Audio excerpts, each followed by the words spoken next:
बच्चों, आज हम सीखेंगे टेंस के बारे में। टेंस, जैसा कि आपको पता है, टेंस का मतलब काल होता है।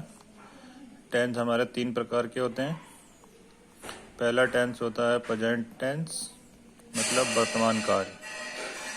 दूसरा टेंस होता है पास्ट टेंस, जिसका मतलब होता है भूतकाल। तीसरा टेंस होता है फ्यूचर टेंस, जिसका मतलब होता है भविष्यकाल। इन तीनों के अपने 4-4 भाग होते हैं।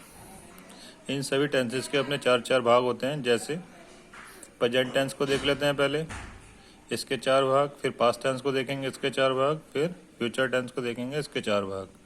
प्रेजेंट टेंस का जो पहला भाग होता है प्रेजेंट इंडेफिनिट टेंस होता है। दूसरा भाग प्रेजेंट कंटिन्यूअस टेंस। तीसरा भाग प्रेजेंट परफेक्ट टेंस। चौथा भाग प्रेजेंट परफेक्ट कॉन्टिन्यूअस टेंस।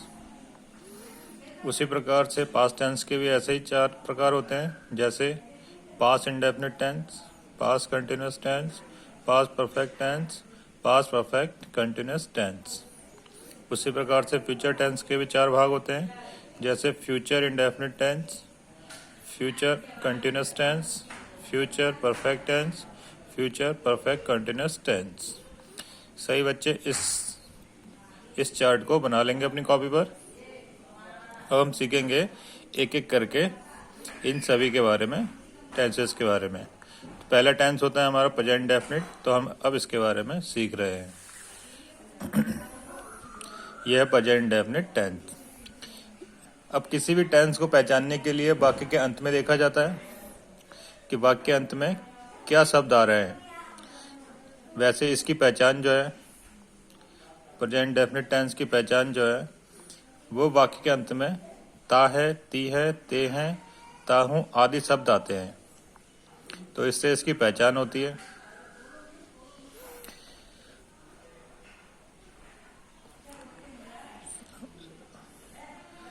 हम इसमें सीख रहे हैं, पहला जो सेंटेंस बनाना सीखेंगे, अफर्मेटिव सेंटेंस सीखेंगे। जैसा कि आपको पता है, सेंटेंस 3 प्रकार के होते हैं: अफर्मेटिव सेंटेंस, नेगेटिव सेंटेंस और इंट्रोगेटिव सेंटेंस। तो पहला क्या है? Affirmative sentence. इसका मतलब होता है स्वीकारात्मक वाक्य। जैसे मैं एक पत्र लिखता हूँ, मैं एक पत्र लिखता हूँ। तो देखो, इसमें लिखता ता हूँ आ रहा है लास्ट में, तो इसका मतलब क्या हो गया? प्रेजेंट डेफिनिट टेंस हो गया। तो इसको कैसे बनाएंगे? सबसे पहले कर्ता लेके आएंगे। कर्ता कौन है यहाँ पर? मैं, आई। फिर क्रिया आएगी राइट, लिखना, ठीक है, राइट अ लेटर। ये ऑब्जेक्ट हो गया हमारा, आई राइट अ लेटर। दूसरा सेंटेंस यहाँ पर, वह क्रिकेट खेलता है। जब भी वाक्य में का कर्ता थर्ड पर्सन हो या ही से इट या फिर एक वचन करता हो, तो हम क्रिया में एस या एस का प्रयोग कर देते हैं। जैसे यहाँ पर किया हमने, वह क्रिकेट खेलता है।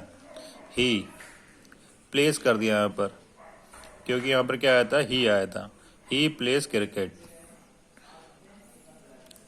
वैसे इसका स्ट्रक्चर क्या बनाने का, जैसे मैंने बताया अभी, स्ट्रक्चर है सब्जेक्ट प्लस वर्ब की फर्स्ट फॉर्म आती है इसमें, और एस या एस का प्रयोग करते हैं सब्जेक्ट के अनुसार, और फिर ऑब्जेक्ट आता है।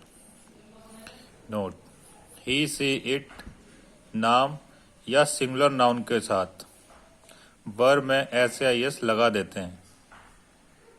वर्ब में एस या एस लगा देते हैं, जैसे कि यहाँ पर बताया था मैंने, वह क्रिकेट खेलता है। यहाँ पर ही आया तो यहाँ पर हमने एस का प्रयोग कर दिया।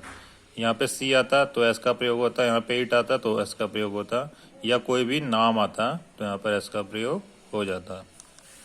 अब आते हैं हम नेगेटिव सेंटेंस पर। नेगेटिव सेंटेंस क्या होते हैं? नकारात्मक वाक्य, मतलब ऐसे वाक्य जिसमें नहीं शब्द का प्रयोग होता है। नहीं शब्द, इंग्लिश में नो बोलते हैं, मतलब नहीं शब्द। जैसे मैं गाना नहीं गाता हूँ।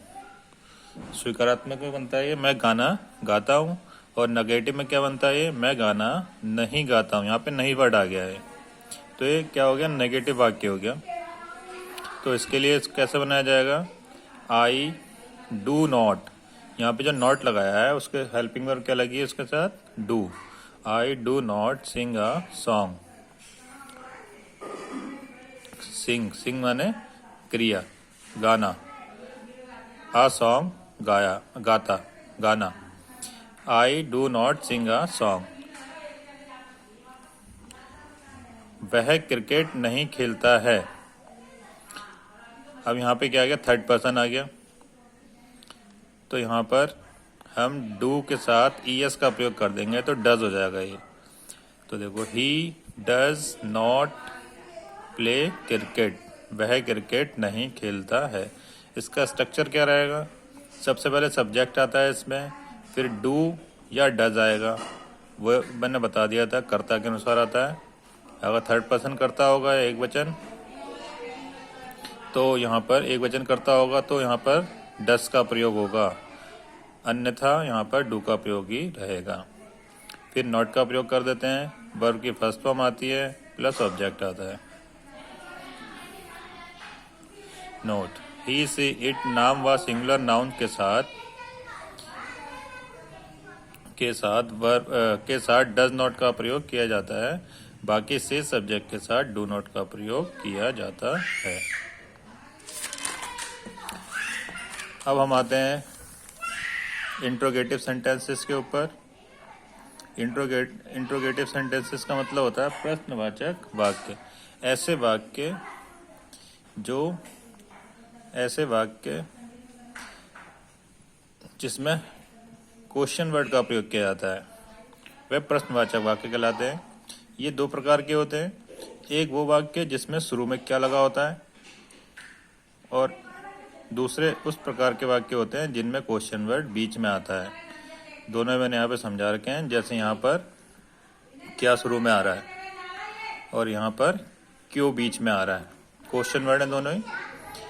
तो जब भी क्या शुरू में आता है तो उसके लिए इंग्लिश नहीं बनती है, हेल्पिंग वर्ब का प्रयोग कर देते हैं। वहाँ हेल्पिंग वर्ब के प्रयोग के साथ उसे बनाना प्रारंभ करते हैं। जैसे वह उपन्यास पढ़ता है, तो डज शुरू में आ जाएगा। ही रीड अ नोवेल, यहाँ पे आया था ही, तो हमने डज का प्रयोग किया। Does he read a novel. वे गाना क्यों गाते हैं, अब यहाँ पे क्वेश्चन वर्ड आ गया था बीच में, तो इसकी इंग्लिश हमने बनाई। यहाँ पे डू का प्रयोग किया क्योंकि यहाँ पे वे आया था, दे, तो दे के साथ क्या लगता है, डू।